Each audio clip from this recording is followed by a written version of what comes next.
Hello दोस्तों, आज हम लोग देखेंगे कक्षा 10 विज्ञान। ठीक है, तो जो तीसरा चैप्टर है धातु एवं अधातु।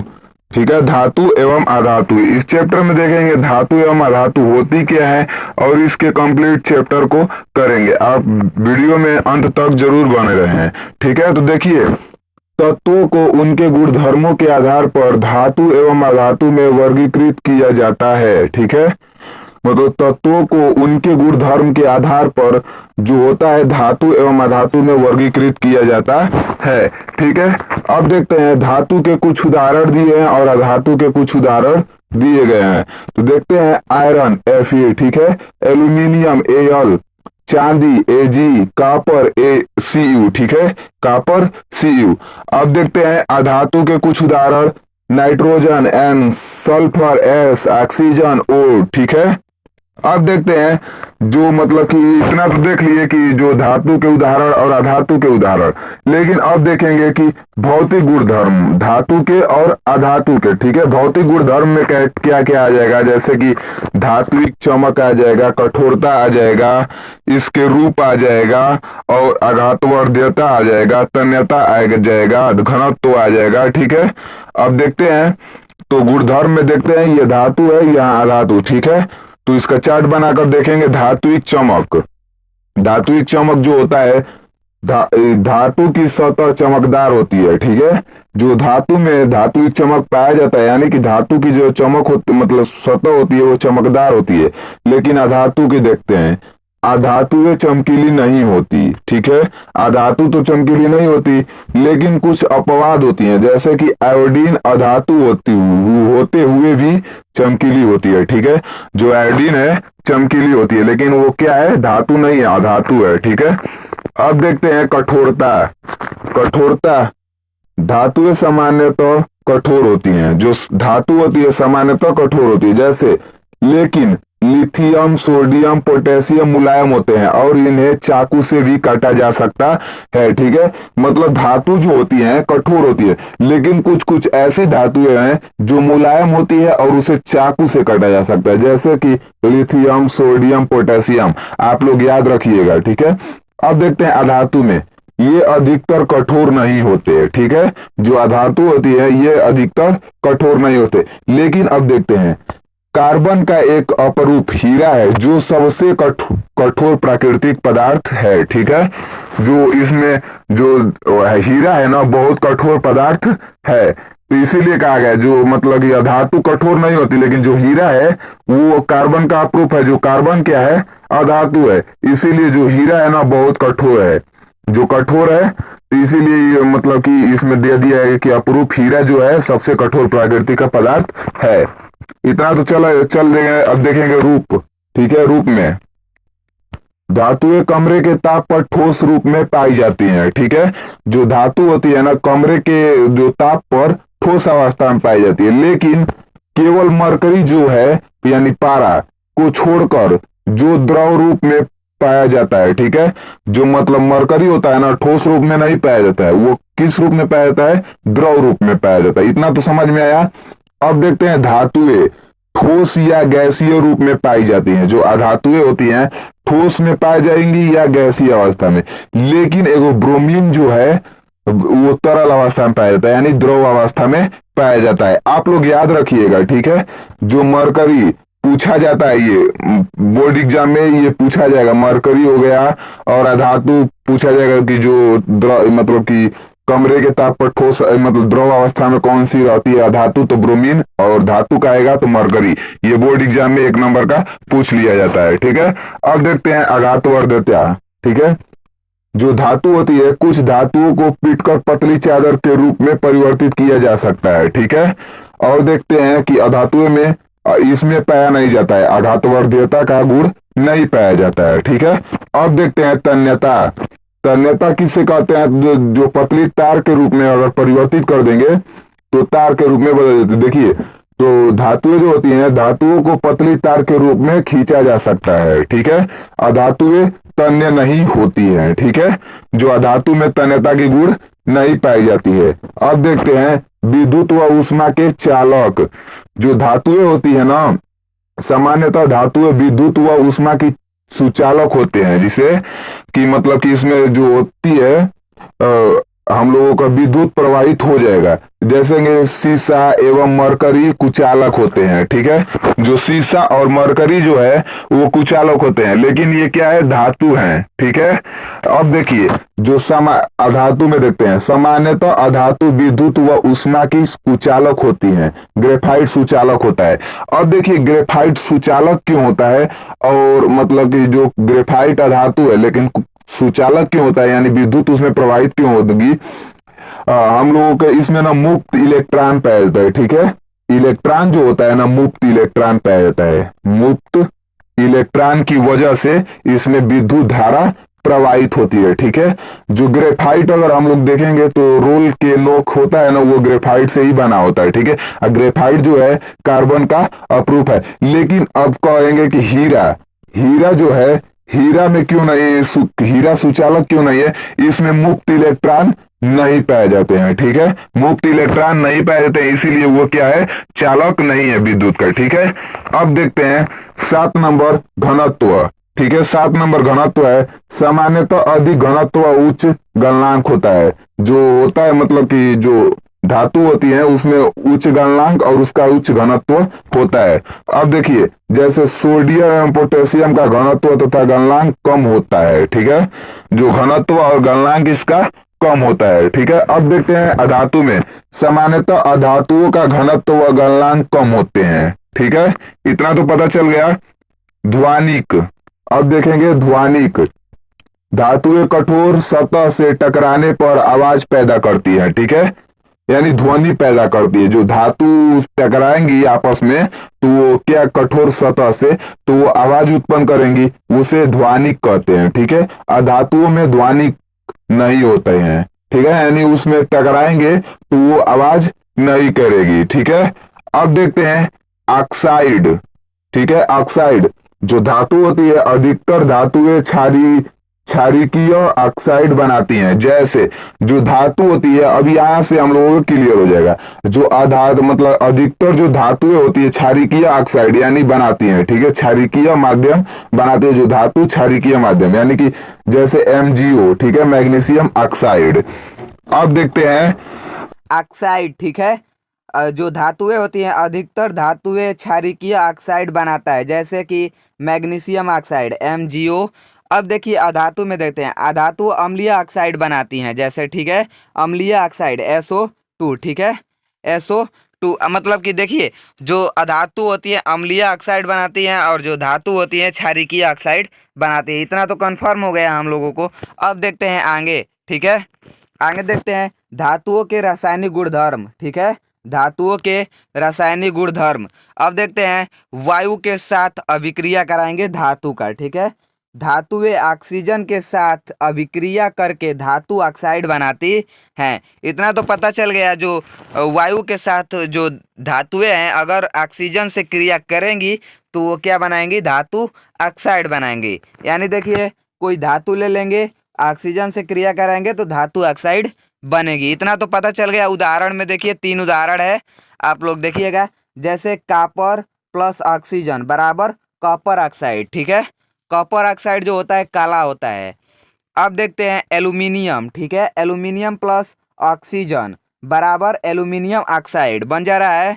अब देखते हैं मैग्नीशियम प्लस O2 यानी ऑक्सीजन, तो मैग्नीशियम ऑक्साइड बन जा रहा है। इतना तो पता चल गया कि जब वायु के साथ धातु का अभिक्रिया कराते हैं तो धातु ऑक्साइड बनती है। इतना पता चल गया। अब देखते हैं आगे। अब देखिए कुछ लिखा है, धातुएं ऑक्सीजन के साथ अलग अलग तरह से अभिक्रिया दिखाती हैं। जो धातुएं ऑक्सीजन के साथ अलग अलग तरीका से जो होता है अभिक्रिया दिखाती हैं। जैसे में देखिए यानी सोडियम और पोटेशियम वायु में आकस्मिक आग पकड़ लेते हैं, ठीक है। मतलब कि जैसे कि जो सोडियम और पोटेशियम होते हैं ना, वायु में जब वायु के संपर्क में आएंगे तो तुरंत आग पकड़ लेंगे, ठीक है। जिसे देखिए अब देखते हैं, जिसे रोकने के लिए इन्हें केरोसिन तेल में डुबोकर रखा जाता है, ठीक है। मतलब क्यों रखा जाता है इसे केरोसिन तेल में डुबोकर सोडियम और पोटेशियम को, क्योंकि अगर ये वायु के संपर्क में आएंगी तो ये आग पकड़ लेंगी, ठीक है। आग पकड़ लेंगी तो बहुत विस्फोटक साबित हो जाएगा, इसीलिए इसे केरोसिन के तेल में रखा जाता है, ठीक है। अब देखते हैं MgAlZnPb, ठीक है। मैग्नीशियम, एल्यूमिनियम, जिंक और सीसा वायु के साथ धीरे धीरे अभिक्रिया करते हैं। इन धातुओं पर ऑक्साइड की परत चढ़ जाती है, ठीक है। मतलब जो मैग्नीशियम है, अगर मैग्नीशियम, ठीक है, MgO2 के साथ क्रिया करेगा तो MgO बना लेगा, यानी मैग्नीशियम ऑक्साइड बना लेगा। इसी तरफ मतलब कह रहा है वायु के साथ अभिक्रिया करेंगे तो धातु ऑक्साइड की परत चढ़ जाएगी, ठीक है। अब देखते हैं Fe आयरन, ठीक है, वायु में गर्म करने पर प्रज्वलित नहीं होता, लेकिन ज्वाला में लौह चूड़ डालने पर वे तेजी से जलने लगते हैं, ठीक है।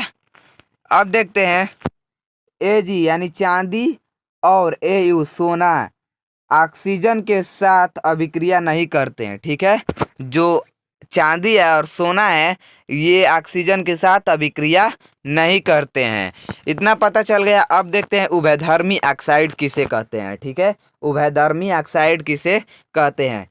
वे धातु ऑक्साइड जो अम्ल तथा क्षार दोनों से अभिक्रिया करते हैं और लवण और जल उत्पन्न करते हैं, उससे उभयधर्मी ऑक्साइड कहते हैं, ठीक है। इतना पता चल गया कि वे धातु जो अम्ल और क्षार दोनों के साथ अभिक्रिया कर लेगा उससे ही और लवण और जल उत्पन्न करेगा, उभयधर्मी ऑक्साइड कहते हैं। जैसे में उदाहरण में दिया है Al2O3 प्लस हाइड्रोक्लोरिक अम्ल AlCl3 प्लस H2O, यानी कि जल और लवण उत्पन्न कर दिया, ठीक है।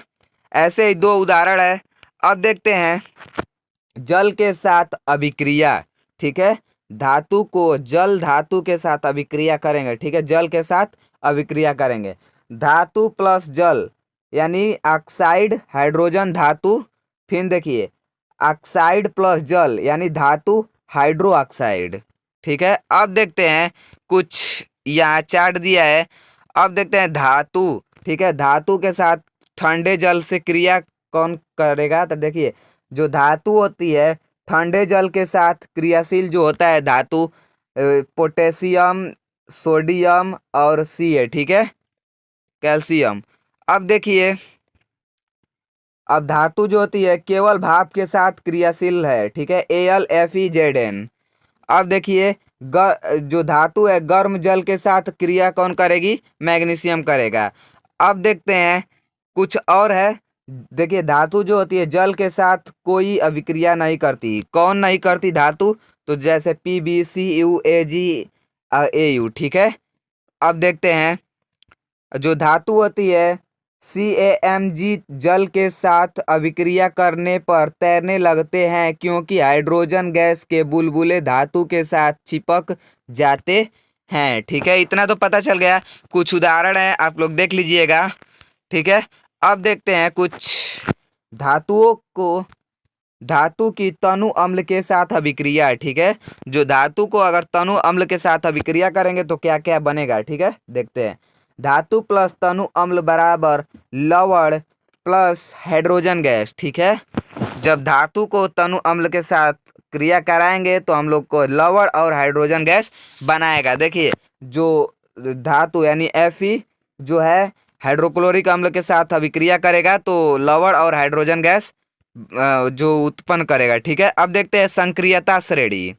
संक्रियता श्रेणी वह श्रेणी जिसमें तत्वों को उनकी क्रियाशीलता के घटते क्रम में रखते हैं संक्रियता श्रेणी कहलाती हैं, ठीक है। संक्रियता श्रेणी मोस्ट इम्पोर्टेंट है, ठीक है, मोस्ट इम्पोर्टेंट है। ये बोर्ड एग्जाम में 4 नंबर का पूछेगा जरूर। अब देखिए संक्रियता श्रेणी होती है वह श्रेणी जिसमें तत्वों को उनकी क्रियाशीलता के घटते क्रम में रखते हैं संक्रियता श्रेणी कहलाती हैं। या अब देखते हैं वह सूची जिसमें धातुओं को क्रियाशीलता के अवरोही क्रम में व्यवस्थित किया जाता है, ठीक है। अब देखते हैं कुछ इसका ट्रिक भी याद करने के लिए देखेंगे तो आगे देख लेते हैं कि कौन कौन सी धातु कैसे रखी गई हैं।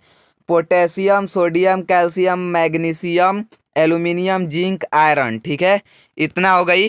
अब देखते हैं जिंक आयरन, लेड हाइड्रोजन, ठीक है। हाइड्रोजन से ऊपर जो धातुएं रहेंगी अधिक अभिक्रियाशील रहेगी और नीचे कम क्रियाशील। जो ऊपर हाइड्रोजन से ऊपर जो धातुएं रहेंगी वो क्या करेंगी, हाइड्रोजन को विस्थापित कर देंगे, लेकिन जो नीचे रहेंगे हाइड्रोजन से वो हाइड्रोजन को विस्थापित नहीं कर पाएंगे। जैसे देखिए कौन नहीं विस्थापित कर पाएगा, तो कापर, मरकरी, सिल्वर, गोल्ड, ठीक है। इतना हो गया। अब देखिए इसका कुछ ट्रिक याद करने के लिए, ठीक है। कल्लू ने कार मांगी, आगे जिसका फूटा शीशा, ठीक है। शीशा, हमारी कार हिल गई आज, ठीक है। ये ट्रिक से हम लोग याद कर सकते हैं, ठीक है। इतना तो पता चल गया कि जो भी धातु ऊपर देखिए, जो पोटेशियम है ना सोडियम की अपेक्षा अधिक क्रियाशील है, इसी तरफ मतलब कि अवरोही क्रम में व्यवस्थित की गई है, ठीक है। अब देखते हैं संक्रियता श्रेणी के महत्व, ठीक है। संक्रियता श्रेणी के महत्व, जो धातुएं हाइड्रोजन से ऊपर होती हैं अम्ल से क्रिया करके हाइड्रोजन को विस्थापित कर देती हैं, ठीक है। इतना तो पता चला कि जो हाइड्रोजन से ऊपर की जो धातु रहेंगी अम्ल के साथ क्रिया करके हाइड्रोजन को विस्थापित कर देती हैं। इतना तो पता चल गया। अब देखते हैं जो धातु हाइड्रोजन से नीचे स्थित होती है वह अम्ल से क्रिया करके हाइड्रोजन को विस्थापित नहीं कर पाती हैं। ये भी हम लोगों को कन्फर्म हो गया कि जो धातु हाइड्रोजन से नीचे रहेगी वह अम्ल के साथ क्रिया करके हाइड्रोजन गैस विस्थापित नहीं कर पाती हैं। इतना तो समझ में आ गया। अब देखते हैं एक और पॉइंट, ठीक है। जो धातु ऊपर उपस्थित होती है वह अपने से नीचे धातु को उसके लवण के विलयन से विस्थापित कर देती है, ठीक है। यह भी पता चल गया कि जो धातु ऊपर उपस्थित होती है वह अपने नीचे धातु को उसके लवण के विलयन से विस्थापित कर देती हैं। इतना पता चल गया। अब देखते हैं एग्जाम्पल में, जिंक हाइड्रोक्लोरिक अम्ल के साथ क्रिया करेगा तो क्या करेगा। देखिए जिंक जो है ना अपने Cl2, ठीक है, जिंक जो है इस अपने Cl के साथ क्रिया कर लेगा, यानी ZnCl2 हो जाएगा और देखिए हाइड्रोजन गैस को विस्थापित कर देगा। इतना तो पता चल गया। अब देखते हैं धातुओं की अधातुओं के साथ, ठीक है, अभिक्रिया। अभिक्रिया तत्वों की अभिक्रियाशीलता संयोजकता कोष को पूर्ण करने की प्रवृत्ति के रूप में समझी जा सकती है, ठीक है। मतलब कि तत्वों को अभिक्रियाशीलता संयोजकता कोष को पूर्ण करने की प्रवृत्ति के रूप में समझी जा सकती है, ठीक है। इतना पता चल गया। अब देखते हैं धातुओं के परमाणु अपने संयोजकता कोष से इलेक्ट्रॉन त्याग करते हैं, ठीक है। जो धातु के परमाणु होते हैं अपने संयोजकता कोष से इलेक्ट्रॉन को त्याग देते हैं और घनायन बनाते हैं, ठीक है। जो धातु होते हैं अपने से इलेक्ट्रॉन त्याग कर घनायन बन जाते हैं। लेकिन अधातु क्या होती है, अधातु के परमाणु संयोजकता कोष में इलेक्ट्रॉन ग्रहण करके ऋणायन बनते हैं, ठीक है। जो होती है अधातु ना वो इलेक्ट्रॉन ग्रहण करके ऋणायन बन जाती है, ठीक है। अब देखते हैं NaCl का निर्माण, ठीक है। NaCl का निर्माण ये पूछेगा, ठीक है, बोर्ड एग्जाम में पूछेगा, 2 नंबर का पक्का पूछेगा। आप लोग देखिए NaCl, ठीक है, Na का जो हम लोग परमाणु विन्यास निकालेंगे, जैसे कि इसका विन्यास करेंगे तो 281 आ जाएगा, ठीक है। जो सोडियम आता है 11 पर आता है। इतना हो गया। अब देखिए 281 यानी कि जो लास्ट कक्षा में इसके कितने इलेक्ट्रॉन है, 1 इलेक्ट्रॉन है, तो इसका क्या करेंगे, कितना हो गया। अब देखिए और Cl जो होता है क्लोरीन 288 होता है इसका, अगर हम लोग करेंगे तो 288 होगा, ठीक है। अब देखिए कि ऐसे हम लोग कर कर Na प्लस Cl को कर कर वही अपने 8 इलेक्ट्रॉन को क्या करेगा, लास्ट वीक कक्षा में कितनी इलेक्ट्रॉन है, 8 इलेक्ट्रॉन है, तो वो अपने आपस में जिससे कि दे देगा, तो वो सोडियम मतलब कि Na के साथ क्रिया करके NaCl बना लेगा, ठीक है। अब देखते हैं आयनिक यौगिक।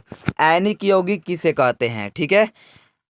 धातु के अधातु में इलेक्ट्रॉन के स्थानांतरण से बने यौगिक को आयनिक यौगिक कहते हैं। ठीक है, धातु के अधातु में इलेक्ट्रॉन के स्थानांतरण से बने यौगिक को आयनिक यौगिक कहते हैं। ठीक है, आयनिक यौगिक के गुणधर्म देखते हैं। ठीक है, आयनिक यौगिक के गुणधर्म देखते हैं। भौतिक प्राकृतिक, धन एवं ऋण आयनों के बीच मजबूत आकर्षण बल के कारण आयनिक यौगिक ठोस एवं थोड़े कठोर होते हैं। यह यौगिक सामान्यतः भंगुर होते हैं तथा दाब डालने पर टुकड़ों में टूट जाते हैं। ठीक है, इतना तो पता चल गया। अब देखते हैं गलनांक एवं क्वथनांक। ठीक है, गलनांक एवं क्वथनांक, आयनिक यौगिकों का गलनांक व क्वथनांक बहुत अधिक होता है। ठीक है, जो आयनिक यौगिक का गलनांक और क्वथनांक जो होता है बहुत अधिक होता है।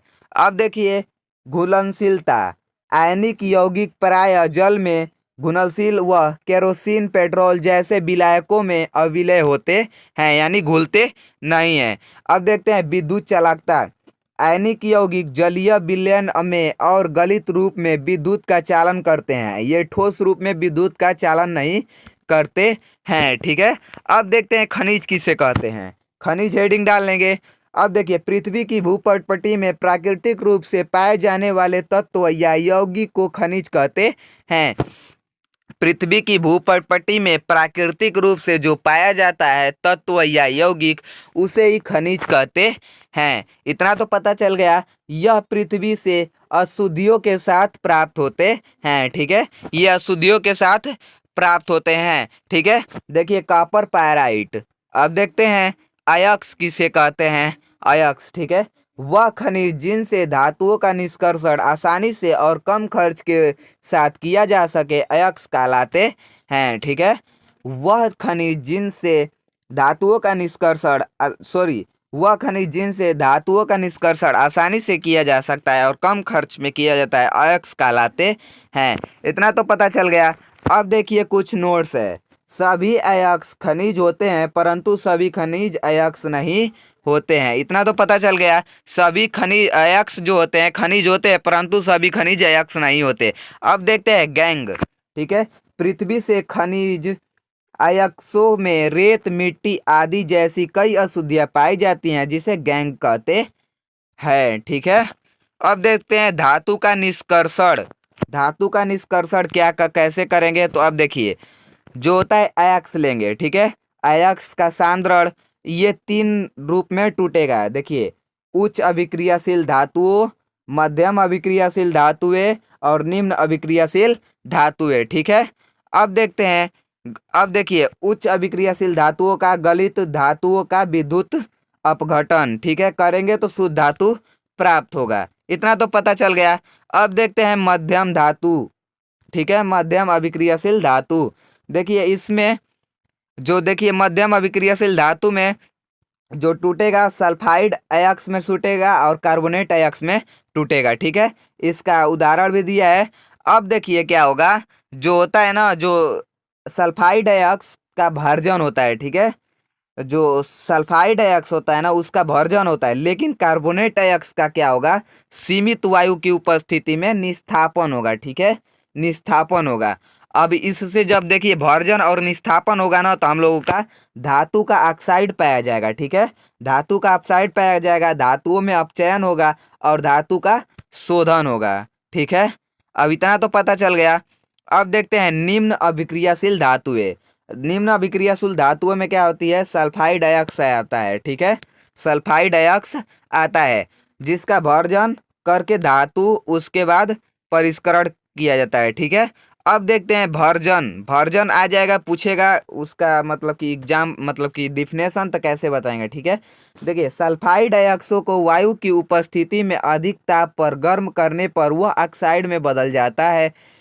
इस प्रक्रिया को भर्जन कहते हैं। ठीक है, मतलब कि सल्फाइड अयस्क को वायु की उपस्थिति में अधिक ताप पर गर्म करने पर यह ऑक्साइड में बदल जाता है। इस प्रक्रिया को भर्जन कहते हैं। देखिए, ठीक है, यानी कि क्या कह रहा है, सल्फाइड अयस्क यानी ZnS, ठीक है, जिंक सल्फाइड प्लस ऑक्सीजन के साथ करेगा तो ये किस में बदल जाएगा, ऑक्साइड में बदल जाता है। ठीक है, अब देखते हैं निस्थापन किसे कहते हैं। कार्बोनेट अयस्क को सीमित वायु में अधिक ताप पर गर्म करने से यह ऑक्साइड में बदल जाता है। इस प्रक्रिया को निस्थापन कहा जाता है। ठीक है, इतना पता चल गया। कार्बोनेट अयस्क को सीमित वायु यानी कह सकते हैं वायु उपस्थित न हो, यानी सीमित वायु की अधिक ताप पर गर्म करने से यह ऑक्साइड में बदल जाता है। इस प्रक्रिया को निस्थापन कहा जाता है। ठीक है, अब देखिए अपचयन। ठीक है, इसका उदाहरण है। अब देखिए अपचयन, धातु ऑक्साइड से कार्बन जैसे अपचायक का उपयोग कर धातु प्राप्त किया जा सकती है। ठीक है, इसका भी उदाहरण दिया है। अब देखते हैं धातुओं का परिष्करण। ठीक है, धातुओं से अपद्रव्य को हटाने के लिए सबसे अधिक उपयोगी विधि विद्युत अपघटनीय परिष्करण है। ठीक है, अब देखिए ऐसे ही हम लोग करेंगे। ठीक है, दो छड़े लेंगे, एक कैथोड एक एनोड। ठीक है, जो एनोड होगी प्लस का चार्ज रहेगा और जो कैथोड होगी माइनस का चार्ज रहेगा। ठीक है, और इसे हम लोग एक बैटरी से जोड़ देंगे। ठीक है, बैटरी से जोड़ देंगे और ठीक है, इतना तो पता चल गया। अब देखिए अम्लीय विलयन CuSO4 लेंगे। ठीक है, इतना तो हो गया। इसका अपघटनीय परिष्कार करेंगे तो जो इसमें ना क्या होगा, Cu2 का जलीय विलयन ले लेंगे। अब देखिए अपद्रव्य एनोड पंख, अगर ये जो है ये एनोड पंख दिख रहा है। ठीक है, अगर इसके परिष्करण करेंगे तो उसे धातु मल भी कहते हैं। ठीक है, इसके अब देखिए जो होता है एनोड पर आधा आधा जिसे आज अशुद्ध तांबा है। ठीक है, और कैथोड पर शुद्ध तांबा है। इतना तो पता चल गया। अब देखिए ऐसे ही जो CuSO4 प्लस तनु सल्फ्यूरिक अम्ल सूक्ष्म मात्रा में है विलयन में। ठीक है, अब देखते हैं विद्युत अपघट्य से जब विद्युत धारा प्रवाहित की जाती है तब एनोड से अशुद्ध धातु विद्युत अपघट्य में घुल जाती है। इतना तो पता चल गया। उतनी ही मात्रा में शुद्ध कॉपर विद्युत अपघट्य से कैथोड पर निक्षेपित हो जाती है। इतना भी पता चल गया। अब देखते हैं अविलय अशुद्ध एनोड तली पर निक्षेपित हो जाती है जिसे एनोड पंख कहते हैं या धातुमल भी कहते हैं। अब देखते हैं संक्षारण किसे कहते हैं। ठीक है, संक्षारण किसे कहते हैं, धातुएं अपने आसपास अम्ल आर्द्रता एवं वायु आदि के संपर्क में आने पर संक्षारित हो जाती है, उसे ही संक्षारण कहते हैं। अब देखिए संक्षारण से बचने का कुछ उपाय, यानी सिल्वर। ठीक है, सिल्वर वायु में उपस्थित सल्फर के साथ अभिक्रिया कर सिल्वर सल्फाइड बनाता है जिसके कारण वस्तु काली हो जाती है। ठीक है, जिससे वस्तु क्या होती है, काली हो जाती हैं। अब देखते हैं कॉपर। कॉपर आर्द्र कार्बन डाइऑक्साइड के साथ अभिक्रिया करके हरे रंग का कॉपर कार्बोनेट बनाता है। ठीक है, इतना तो पता चल गया कि जिसमें जिसमें लगेगा। अब देखिए लोहा, लोहा है, आर्द्र वायु में लोहे पर भूरे रंग के पदार्थ की परत चढ़ जाती है। ठीक है, जिसे जंग कहते हैं।